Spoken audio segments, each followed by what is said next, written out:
ఇది మా దానిమ్మ చెట్టు. This is and then next ఇక్కడ trigger light. This is our ఇదేంటి ఇది కనిపిస్తుంది 2 గులాబీ ఈజ్ అవర్ చెట్టుకున్న స్పెషాలిటీ ఏంటి అంటే ఇది మొగ్గగా ఉన్నప్పుడే ఒక 2-3 బర్డ్స్ ఉన్నప్పుడు తీసుకొచ్చి పెట్టాము. అండ్ ఇది ఇట్లా ఫ్లవర్ విచ్చుకుంది. ఇది ఇంకా పెట్టి 1 వీక్ కూడా అవ్వట్లేదు. ఎంత బాగుంది చూడండి దానిమ్మ చెట్టు. దీనికి యాక్చువల్ చాలా మొగ్గలు పూసాయి కానీ ఇప్పుడు ఒక్క మొగ్గ కూడా లేదు.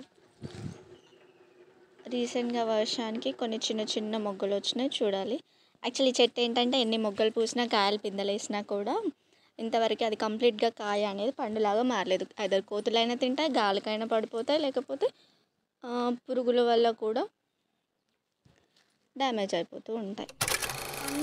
ఐఎమ్ ఇంట్రడ్యూసింగ్ అనదర్ ప్లాంట్ మల్లె చెట్టు. ఇదేంటి అంటే ఎగ్జాక్ట్గా దీన్ని ఏ మల్లె అంటారో తెలియదు కానీ ఇది చాలా ముద్దగా పూస్తుంది. అంటే 7 వరుసలు ఉంటాయి అన్నమాట ఈ మల్లె చెట్టుకి. ఆ ఫ్లవర్కి ఉండే లేయర్స్ అనేవి ఇలాంటివి ఇంకో టైప్ ఆఫ్ మల్లె ఉంటుంది కానీ దానికి ఒక 1 or 2 లేయర్స్ ఉంటుంది.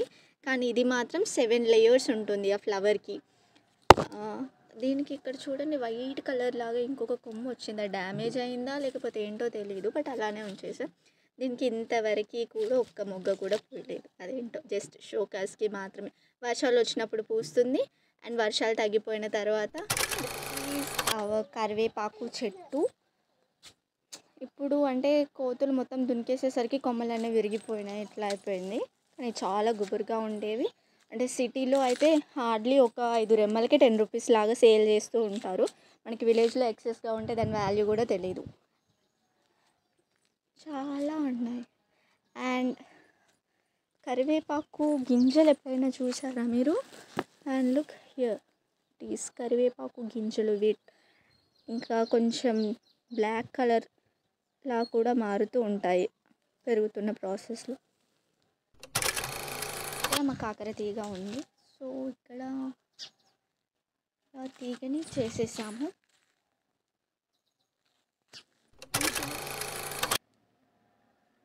ఇది కాకరకాయ ఫ్లవర్ అన్నమాట.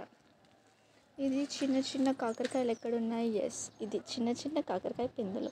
ఇంకో 2-3 ఉన్నాయి లోపల, నాకు కనిపించట్లేదు. ఇది కొంచెం చిన్న లైట్ ఇంకా కనిపించట్లేదేమో. ఇది మా వేప చెట్టు, సారీ నిమ్మ చెట్టు. ఇది మా నిమ్మ చెట్టు అప్పర్ వ్యూ అన్నమాట. ఒకప్పుడు చాలా అంటే చాలా విపరీతంగా కాయలు కాసాయి కానీ ఇప్పుడు ఒక్క కాయ కాయట్లేదు. రీసెంట్గా వచ్చిన వర్షాలకు పువ్వు వచ్చింది, అట్లా పూసింది కానీ వెంటనే రాలిపోయింది. Hope it will get back. Tomato చెట్లు. దీని ఫస్ట్ టమాటో కోసం నేనైతే ఈగర్గా వెయిట్ చేస్తున్నాను. And this is tomato flower. ఇది ఏంటంటే రీసెంట్గానే కింద మొత్తం క్లియర్ చేసాం. ఇగో ఇక్కడ ఒక చిన్న టొమాటో మొలక వచ్చేసింది. అండ్ ఇది బత్తాయ నిమ్మ అని మాకంత ఐడియా లేదు, బికాస్ తెలీదు, అలా పెరుగుతూ ఉంది. బట్ ఏంటంటే ఇది స్టేజ్ హైట్ అనేది పెరగట్లేదు, ఇంతే ఉంది. పట్టుకుచ్చు చెట్టు అంటే పట్టుకుచ్చు చెట్టు అంటే అందరికీ తెలుసో లేదో తెలియదు కానీ మన తెలంగాణ రీజియన్లో మాత్రం దీన్ని బతుకమ్మని పేర్చడానికి మాత్రం యూజ్ చేసి చాలా ఇంపార్టెంట్ ఫ్లవర్ లాగా చేస్తాం. అంటే గునుగు తంగేడు తర్వాత యూజ్ చేసి మోస్ట్ ప్రీషియస్ అందామా మేబీ అలానే మనం డిక్లేర్ చేసుకోవచ్చు. పట్టుకుచ్చుల చెట్టు. ఇది ఏంటంటే ఈ కొమ్మ ఉంది చూడు, ఈ స్టెమ్ కలర్లో మనకి నార్మల్గా ఫ్లవర్స్ ఉంటాయి కానీ అంత పురుగు వచ్చేసింది. ఫ్లవరింగ్ వచ్చేసి 2 గులాబీ కొమ్మలు కనిపిస్తున్నాయి చూడండి. ఇది రీసెంట్గానే పెట్టాము, చూడాలి. ఒకటి లైట్ పింక్ కలర్లో ఉంటుంది, ఇంకొకటి వైట్ ఆర్ రెడ్ అనుకుంటాను. సో 2 కలిపేసి పెట్టింది మా మమ్మీ ఒకే స్టెమ్లో, ఒకే టైప్ ఆఫ్ రోజెస్ అనుకొని. చూడాలి. We are eagerly waiting for these flowers too. ఎందుకంటే ఒకప్పుడు చాలా అంటే చాలా ఫ్లవర్స్ ఉండేవి, ఇప్పుడు అవన్నీ తీసేసాము ఫ్లోరింగ్ చేయించే ప్రాసెస్లో. And we're waiting rose plant కావాలి అని చాలా ఇయర్స్ నుంచి. కొన్ని టైప్ ఆఫ్ ప్లాంట్స్ పెట్టాం కానీ అవి సస్టైన్ కాలేకపోయాయి. Guava tree. ఈ ట్రీ ఏంటంటే ఇంతే, ఒక చిన్న 2-3 పిందెలు వేస్తాయి కానీ అవి ఎక్కువగా కాయవు.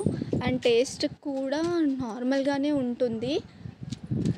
అండ్ వీటివి కాయలు, దిస్ ఇస్ అవర్ కాయలు.